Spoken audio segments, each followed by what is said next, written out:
చట్ట వ్యతిరేక చర్యలకు ఎవరు పాల్పడినా చట్టపరమైన కఠిన చర్యలు తప్పవని విజయనగరం జిల్లా ఎస్పీ ఆర్ దామోదర్ తెలిపారు. రహదారి భద్రత, గంజాయి విక్రయాలు, వినియోగం, అక్రమ రవాణాకు పాల్పడితే కఠిన చర్యలు తప్పవని హెచ్చరించారు. రహదారి భద్రత, మహిళల భద్రత, సైబరు భద్రతపై ప్రజలకు పోలీసులు అవగాహన కల్పిస్తున్నారు.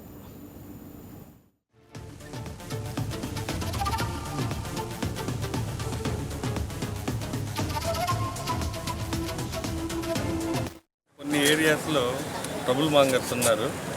కొన్ని దొన్నగుండి, లంకాపట్నం, కొన్ని వీధులు ఇలాగ కొన్ని ఏరియాస్ ఉన్నాయి.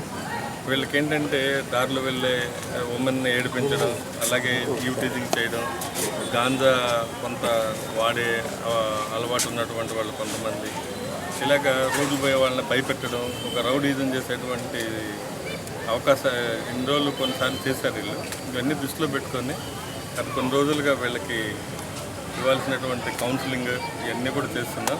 అందులో భాగంగా ఇంపార్టెంట్ ఏరియాస్ అన్నీ కూడా ఐడెంటిఫై చేసి విజయనగరం ప్రజలకి శాంతి భద్రతల పరంగా ఒక పటిష్టమైనటువంటి ఒక మంచి టౌన్ వాతావరణం క్రియేట్ చేయాలని చెప్పి ఈ ట్రబుల్ మాంగర్స్ ఉన్నటువంటి ఏరియాస్ మీద కాన్సన్ట్రేట్ చేసాం.